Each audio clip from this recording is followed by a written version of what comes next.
Hey guys, what is going on? Diamond Dan Merrick is back with another video, and before we get into next week's event, let's just take a look at where we're at for the month-long event. So they gave us all the justice medals and points that we're going to be getting for next week. So after next week is said and done, we should be at about a grand total of 513,000 points. As of right now, I'm currently at 303,900. That is not missing any of the free dailies. I haven't missed anything from the previous weeks, and I'm still short about 22,000 points. I have about 18,000 points from the Warzone milestone I have to collect, plus the refresh that's going to come in the web store today. So just to give you an estimate of where you should be at to be on pace for this month, it's around the 303,000 mark. So looking at next week's event, I thought this was going to be a simple event. Then the more I dived into it, the more I realized that it's challenging, because yes, you could be strategic, or you could go balls to the wall and just buy all the orbs, and or maybe buy some of the orbs. So we're gonna talk about that in a second, but the easiest part about this is that there are two milestones that feed into the main milestone, and they're not complicated at all. One of them right here is the British invasion milestone, so that just needs you to raid. I think we did it. It's about 12 raids a day, so if you're doing your Greek raids, you are able to bang out like 5 right away usually, and then usually like 7 or 8 I think you could do in Greeks, just to do it pretty quickly. Then the Doom raids, that's where you're probably doing a little bit less, but 12 a day is what you need in order to complete that entire milestone. Now that grants you a bunch of points that's going to go into the main milestone. Then the second milestone is the Wield the Shield milestone. This is a web store, I believe. You have to spend about 1,000 energy a day. That could be a little bit challenging. You're going to have to spend some refreshes on your energy to complete that, but it's 1,000 a day. So you just have to make sure to go back and check on that and to collect that. Once you complete these two, this is the amount of points it's going to give you. So we're looking at about almost 17 million from the British invasion, about 14 million from the Wield the Shield. So that's easy. That's not the complicated part. The complicated part is going to come because the main milestone requires you to purchase orbs. So this event was a shit show from the beginning, because they actually had to go back and change it, because I guess people mentioned to them like, hey, this is kind of unachievable. There's a lot of gold to be spending to open these orbs. So they lowered the requirements for some of the milestones. And then they also, and I'm happy they did this, they told us what these orbs are. So that was super important. And then how much they're going to cost as well. So that was even better. So this is actually a milestone that we're not going blindly into. I can actually tell you how much you got to do. So just really quick, just to take a look at these orbs and how much they cost. The highest cost one is the Royal Reserve orb. Now this one's going to give you Gear 16 and 17 mini uniques.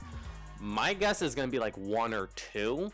Probably just 1. I don't see them actually being very nice with these orbs. That's going to cost 500,000 gold, but gets us 600,000 points. So those are the highest costly ones, but they also give us the most points. There are 3 other orbs that are 200,000 gold each. Now one of them in particular, I don't remember the name of it. I don't really want to concern us buying that one per se, because it gives you like mini uniques from Gear 14 to 17. Out of all the orbs, that's probably the least effective one. The other 2, however, there is a Royal Soldier orb and a Patriot orb.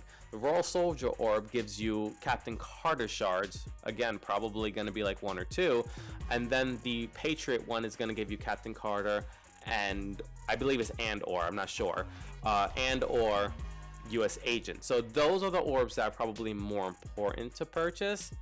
So again, this is where it gets a little complicated. So you might need a decent amount of gold. If you haven't been hoarding already, you may need a decent amount. So milestone 36 is not the last milestone with the special item. It's actually milestone 35, but since they changed the points, it's actually 2 million points less for milestone 35. So I just figured, what's another 2 million points? Let's get to milestone 36, because that is the Captain Carter unlock. So at the same time, while they give us you know, orbs and that we can get shards, you may not even need to get to this milestone. So again, maybe milestone 35 is best. I think you will wind up spending a little over 8 million gold. But again, looking at milestone 36, I've also laid out for here if you need to screenshot this, pause it, whatever. I don't want to go into the exact numbers that they're there, but just to give you an idea of what you need to purchase, you're spending about just over 10 million gold to get to milestone 36. Now this should not be here. Now if you want to go a little bit further, milestone 37, this is where it gets a lot more gold. Close to 20 million gold is what you're spending, and this is if you're buying all the orbs 3 times a day, because you get 3 store refreshes and you gotta do it over the course of 6 days. That's only gonna get you 1 milestone higher. So, and that milestone doesn't even have anything great in it. Milestone 38 does. It has more Captain Carter shards, but again, that's still a little bit harder. You're spending about 39 million gold. I didn't put the exact number here, but I was a little bit curious how many times you'd actually have to refresh the store. So you get 21 store refreshes for free throughout the course of 7 days. It's 3 store refreshes, 7 days, 21. However, to hit certain milestones, you would actually have to refresh your stores and purchase more. That's unless you are sitting on an obscene amount of gold, or they're giving us milestone points towards this or whatever. Refreshing your store 15 times, 30 times, 54 times just to get to these other milestones is ridiculous. Just to hit milestone 38, you're spending close to 40 million. I would hate to see how much gold you're actually spending to get to milestone 30 and 54. I don't know who they think that has this amount of gold. Maybe they think people are gonna buy. I don't know what they're gonna do, but just realistically, milestone 36 is easily achievable. We have a couple of days until then. Hopefully you've been hoarding your gold. As I always say, always be hoarding. That's literally the point that we're at in this game. Always be hoarding, unless you absolutely have to level up certain characters or do whatever in the game. You just have to be strategic, because they throw these events at us, and then, you know, we're sitting here kind of scrambling. And again, I don't want people to buy offers to complete this, but milestone 36 is the doable one. 10.1 million gold over the course of this entire event. I say shoot for that one, but again, feel free on however you want to spend your gold. Just make sure that you're kind of keeping track of that. This seems like the best option. So that is it for today's video, guys. Take it easy, good luck in next week's event, and remember, keep on shining.